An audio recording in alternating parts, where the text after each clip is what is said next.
Hello and welcome to another edition of the C Squared Podcast. This is your host Curtis with your co-host Aaliyah, and we are here today with Jessie May of many different places, but today she is talking to us as the band member and front woman of the band Turkey Vulture, who we are actually doing PR for.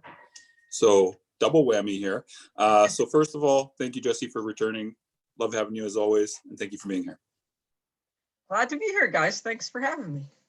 Very welcome. So very first question, we're going to shoot it over to Aaliyah, and then we're going to go from there. Well, hey, Jessie. I know we are currently doing PR for a new release. Can you tell us a little bit about the upcoming Turkey Vulture? Yes. It's an EP called Twist the Knife.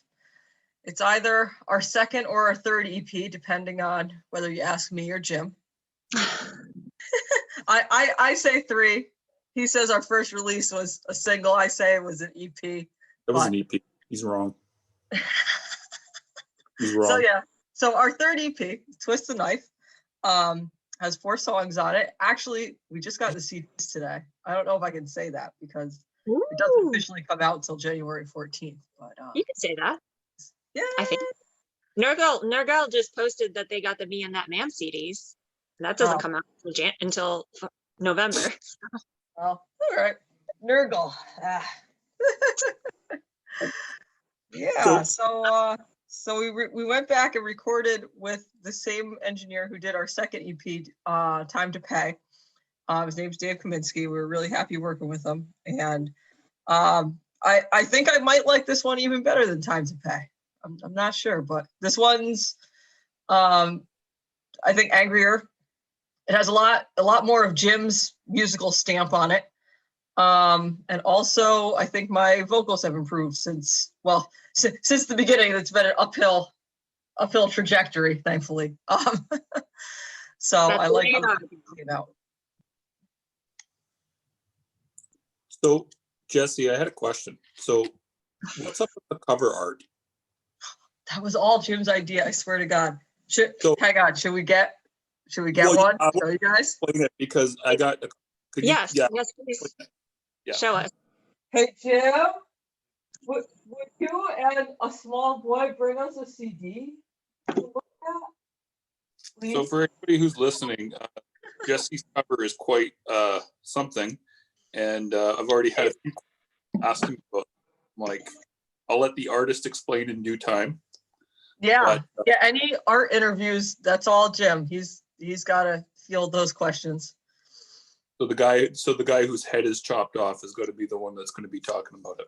Yes, we are going to let him explain why he did that. Was it Jim that actually did the art? I didn't realize. Yeah, was it? Yeah, Jim did the art too. For some reason, I didn't realize that. You probably told me that, and I probably forgot. But let's see the CD. Hi. Oh, Jim. So there's Jim's head. Mm-hmm. Here's our baby. There's the real Jim. And look how much his head really looks like him. Even your head looks like you, except it's like more demented, like you're crazy or something.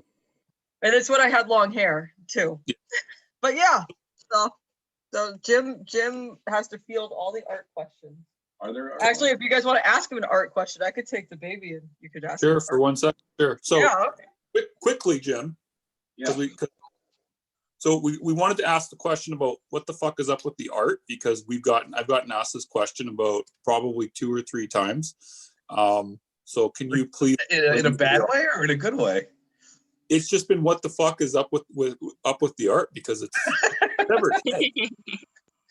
You guys aren't death metal or anything like that, so it's kind of like a bit of a shock to people when they see the art for, you know what I mean?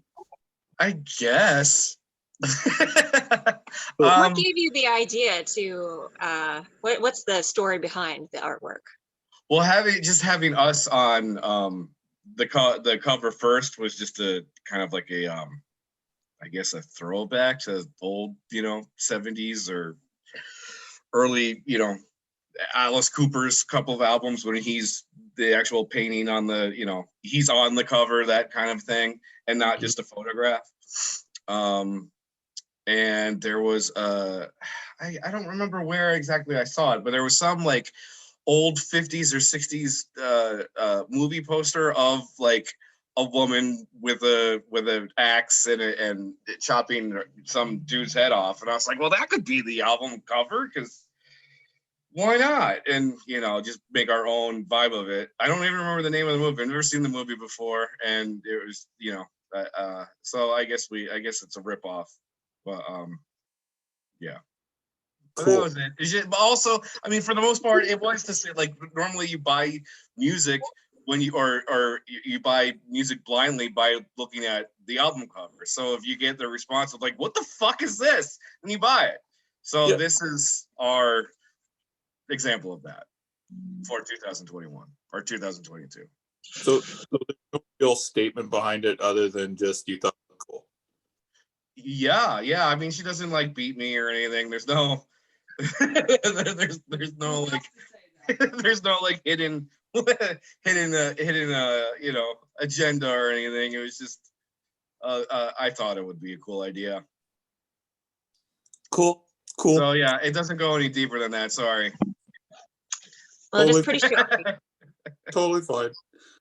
We'll ask Jessie. I got another question for Jessie, so whenever we can have her. Sorry, Jim. You ready? No, thank you. Thank you for chatting with us about the artwork, Jim. I'm sorry. I said thank you for chatting with us about the artwork. Oh, sure. I can still be here. Yeah. You take the front seat. Oh. So now, Randall's first podcast. so now that we know that you beat Jim and everything like that, so where was I going to go with the art next? There was a question for you about the art. Now that we've asked Jim, I can't remember what it was. I've lost my train of thought about the art. But let's talk about for a second here. So now, what do you feel is the differences between this album and the last one, EP?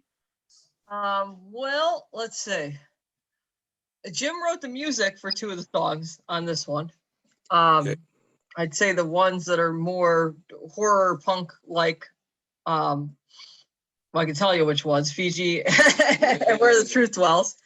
And he wrote the lyrics for those ones. So this one definitely, I mean, he wrote things for for Time to Pay also, but this one has, I think, more of a balance of both of our influences. And I forgot what I was talking about. Differences with the album. Differences. Differences. So Yeah. more Jim, meaner, angrier vocals.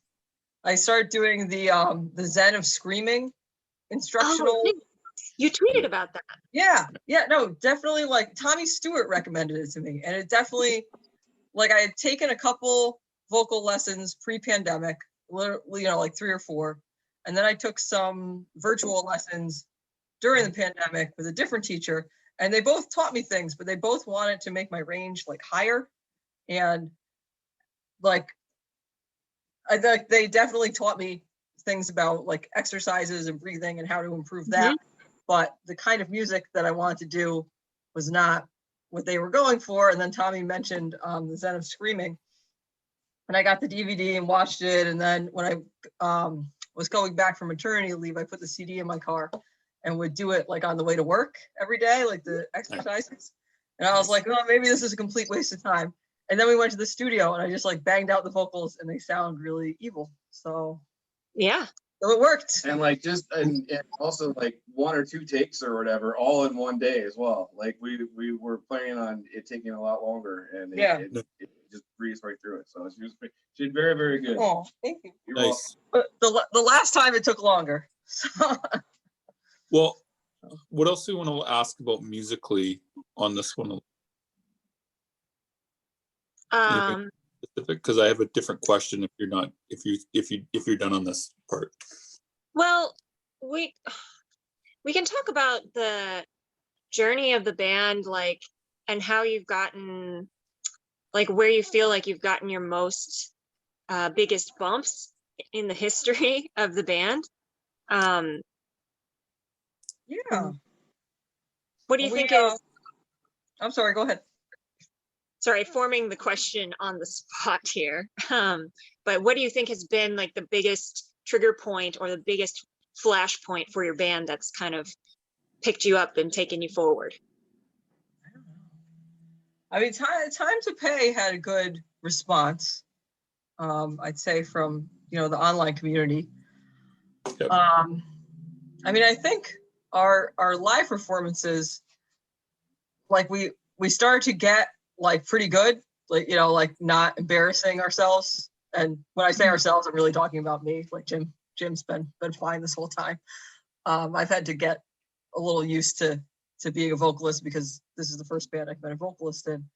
But I think we started to get like pretty decent right around the time that there was a pandemic. And so then, we kept practicing because we didn't have the little one yet. We did a lot of live streams like during the pandemic that went well. And I think kind of built our performance confidence up in the basement playing for the iPad. And then we started to get back out there, and then our little baby arrived. He played a few shows from the womb. And then we necessarily took a break from that. And we played 2 shows this year. We played one in August and we played one this past weekend, and they both went really well. Yeah, I'd say, we have 2 more coming up before the end of the year. Nice. Yeah. What do you think is your favorite thing? Which do you prefer? Do you think you prefer playing live or recording in the studio or the writing process? Oh, what's your favorite part of being in the band? That's a good question. I mean, I like playing live. I like playing shows and going to the scene and, doing all the high fives and that kind of thing. I like the camaraderie of it. I don't know, but Jim, what's your favorite part? I like the studio part. Amazing. Yeah. So you have to look for both worlds. So I want to go off music if I can, Aaliyah. Is that okay? Yeah. Okay. Cool. So let's talk for a minute here about. I know you didn't really want to touch on it, but we're going to touch on it anyways. Mm-hmm. You, as a blogger, can you kind of go over what is going on with alternative control nowadays? I know you're not doing quite as much with it, but. Yeah. So I've been the editor of Alternative Control since 2010. It goes through different phases. Lately, the people who have been writing the most for it are Nikita from Sunseeker, who you guys, I think, know. Yep. Great melodic death metal band. Yep. And my friend Rhodey. Duncan Evans, who you guys know, also has been writing for it pretty regularly, but then he had a kid, so he's necessarily taking a little bit of a break from writing so much. And I've been doing more posting of press releases because I don't have time to write anything. So yeah, it definitely goes through cycles. But it's an underground music blog. We cover local to Connecticut, underground from all over the world. Connecticut is where I live, so that's why local to me. A lot of the original writers, and some of the current ones are still from Connecticut too. But yeah, we still exist. I haven't shut it off yet. I keep paying GoDaddy every year, so yeah. Cool. So next question on that before we move on is, are you planning on putting more into it or winding it down? I mean, I guess you kind of answered that with your last bit, but. Yeah, I don't know. I mean, it's a cycle. Yeah. Cool. I think it might be a winding down cycle, but. Yeah. GoDaddy doesn't expire until sometime next year. So that's when the moment of truth will be. Fair. Now I want to talk about money, unless Aaliyah has anything more about alternative control. No? Okay. I think you said no. But anyways, okay, so let's talk about money for a minute. So you have a blog called Metalhead Money. Yep. And you have a book. So let's talk about this for a second. So how did Jessie May get involved in doing metal and money, which is a weird combination, but seems to fit? Well, I got more interested in personal finance a couple of years ago and figured I was probably doing a bunch of stuff wrong in my own bank account things. And I started reading books about it and learning that I was indeed doing plenty of things wrong. And I wanted to share that knowledge with other people because I figured, like, I like to think of myself as a smart person. I think I know a lot of stuff, but here I am discovering all this information that I didn't have, that I had never acted on because I didn't have it. Maybe other people in my peer group are kind of in the same boat. So I wrote a few beginning personal finance, like budgeting type articles for alternative control. And then the pandemic happened and I was like, well, I already have like half a book written of blog entries. Why don't I just do a little more research and actually, flesh it out, make it into a book. One of my friends, Chris Baldwin, wrote he's writing a sci-fi trilogy, but he wrote the first one and published it on Amazon, Kindle Direct Publishing. It's called the Nocturne Trilogy. And I was like, well, if he could write an 800-page sci-fi book, I could sit down and put these blog articles together and do a few interviews and also put it on Amazon. So I did. And it's gotten really good reviews, really good feedback from it. I think, it's not a top bestseller or anything, but I think the people who have read it have gotten useful knowledge out of it. It was a finalist for a new book in the Plutus Awards, which is a personal finance media organization. So that was pretty cool because the other finalists have books in Target, and my little book was a finalist. That's great. That's kind of how I got into it. So that I don't think that Twitter account is going away. No. The website itself, that's also going to be in cycles. I didn't have a musician of the month this month, which that's my favorite column, and I didn't have one. We can help you with it next month. Yeah. We can help you with that. Anytime you want, we can help you with that. Good to know. Good to know. Yeah. Just saying out there. I wanted to say though, can you tell people how many copies of the book you sold, both digital and physical? Altogether, I think about 110 or so. Not bad. Yeah. Not bad. At Not one bad. time, I was number 81 in heavy metal music Kindle books for a day. That's sick. Now I'm number 1,000 million. So next book we can call you the best-selling Kindle author. Best-selling Kindle number 81. We don't have This award finalist. we aren't saying number 81, Jesse. We're just going to say best-selling Kindle. Yeah. We're not saying anything else on that. Now, just another question, a quick question I had about the book, or one statement I had about the book is, how long did it actually take you to put it together? It seemed like a lot of work at the time. Yeah. I definitely couldn't have done it if I had a baby at the time. Yeah. I think I started trying to draft it in March 2020, and that was pulling from probably half of it was already in blog form somewhere. Yeah. So then to write the other half of it, do the artist interviews that went with it, make sure I had all my sources cited and that kind of thing. And it probably took about 6 months. It's not too bad. Cool. And then who did you talk to for the interviews? I don't think you mentioned the people that you... Lindsay Schoolcraft. Shout out to Lindsay. Great artist, successful with her own original music. Yep. Definitely someone to talk to. Lindsay Schoolcraft, Jeremy Kling from The Absence.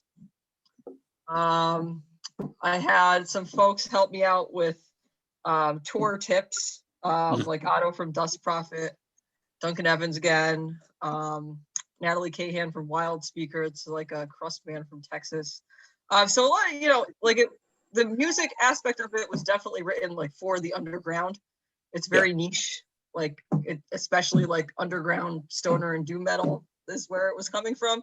So if you're part of that community, it's full of Easter eggs. And if you're not, then you might be like, what? Some of the jokes might not hit quite the right way. Monica Strutt did an awesome interview. I know you guys work with her. She's from Australia. She's in the band The Last Martyr. And she also runs a successful music consulting business and was able to quit her day job and make her consulting her day job. So her interview was pretty lengthy.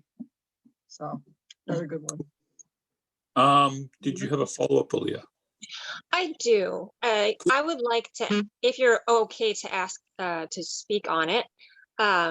You handle a lot. You're a mom now, and you're in a band, and you have a blog, and you're an author. How do you balance everything in life and do all of these things? Tim's laughing over there. I mean, definitely my husband is a big part of the balance.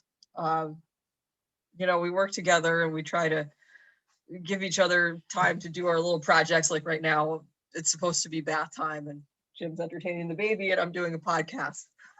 But I mean, some of it has to cycle down, like the blogs have definitely been on a much slower cycle since we had the baby. But like, I don't really care. Like the baby is the most important thing. And providing for the baby is the second most important thing. And then all the hobbies come after that. But I'm very fortunate, that Jim and I can work things out. And also our families are very supportive. And I mean, this EP wouldn't have happened if it weren't for the baby's grandparents. Like it wouldn't exist. We wouldn't have been literally able to go to the studio or practice ever. Because it's not like I can be like, okay, babe, I'm going to band practice. Here's the baby. You go to band practice next weekend. Like it's our band. Right. And Right. It's loud. Yeah. Like we can't practice together with him in the house at this point. So definitely families helped a lot. And, some things have to kind of go on the back burner and, it is what it is. But yeah. Jessie, how much time do you got? We're almost at 30 minutes. I don't know, maybe like 5 more minutes or so. Cool. Okay. Aaliyah, did you have another before I move on? You can go ahead. Cool. So just back to talking about money and bands and stuff like that again. Can you give how to make money with your band? No. What I'm going to do is I want you to give. That's why I interviewed other people about it. But you should know now because you've done all the interviews. 2 tips that bands should put into immediate implementation in regards to money savings, making, or anything like that. All right. So one tip is have a link tree because you can put all your links in one place and you don't have to pick which one. Fair. So number 1 tip for making your material accessible to people and having maybe a chance of someone buying something is have a link tree. Fair. Second tip, I'd say don't spend all your money at the bar that you're going to get paid at the door. Great tips. Very good. Very practical. Try to have like your drinking level and then the money level be higher, not like the other way around. Mm-hmm. I'm not going to say I've always implemented that tip successfully, but This is why I'm glad I rarely drink because I don't have a problem. Which is good for me. But one last question. 2 more questions, I think, but one last question just in regards to money. We did a successful strategy at one point to get you a whole whackload of sales on the book. Can you kind of go over? Hope you remember. We did videos, right? You tell me. I'm asking the questions here. I'm not answering the questions. Let's see. Well, I definitely did some videos. Yeah. We did like a sales goal. We had a goal. That's what it was. Goal. That's what you need, a goal. Yeah. Cool. But can you kind of go over how having the goal in mind actually helped to get the sales? Because I know it did. So just if you can kind of cover that a little bit. Well, I think it made it, like for me, more concrete. Like I'm not just spouting out into the universe. Like I'm trying to do something specific. Like I'm trying to sell 12 more books. And now I'm trying to sell 8 more books. And now I'm trying to sell 2 more books. And then, when your audience sees that goal, they want to help you. And, hopefully if they like you, and, they want to get involved. And if they've been on the fence, like the rule of 7, you have to hear something 7 times before you think about actually doing it. If they've been seeing you post about it and seeing you share reviews and been like, maybe I'll check that book out sometime. I don't know. And then they hear that you only have to sell 3 more to make 100 sales, then that might be the thing that pushes them over the edge to click and make the purchase. So I think that did help. Thanks for reminding me. You're welcome. But also another thing that you did, I just want to remind you of that you didn't bring up, that was part of that. Creative visualization helped you with that goal too. Yeah, I had to think, I'm not just spamming my friends. Because if I'm not mistaken, you had a book about it, and Yep. so yeah. I So try to use that before I go on stage. you try to what? I said I try to use creative visualization before I go on stage. What was the Positive affirmations. what was the name of the book again? I can't even remember. You Oh, took out creative visualization. That's the name of the book, was Creative Yep. Visualization? Who's the author? By Shakti Gawain. I might be saying her name incorrectly, but I don't remember. I read it after you told me to read it, but it's a good book. You got any final questions for Jessie, Ilya? Because we're running out of time. No, I'm good, I think. Cool. So Jessie, do you have any final words that you want to say before you go into? I just want to say, I got There he is. and There's Junior. Jim. And we love Jim. Junior kiddo. Yeah. So, guys, thank you for having us. And I'm glad Jim got to do stuff too. Yeah, he's going bam bam to the keyboard. Yeah. That's awesome. All right, guys. Well, thank you. Good And we'll job. talk soon. Looking forward to the rest of the campaign. We have a final thing though, Jessie. Oh, Aaliyah's gonna take us home. Oh, I do. I have to say this. It's good. It's a good tip as well. Until next time, everyone make like a bull and throw those horns up. woo!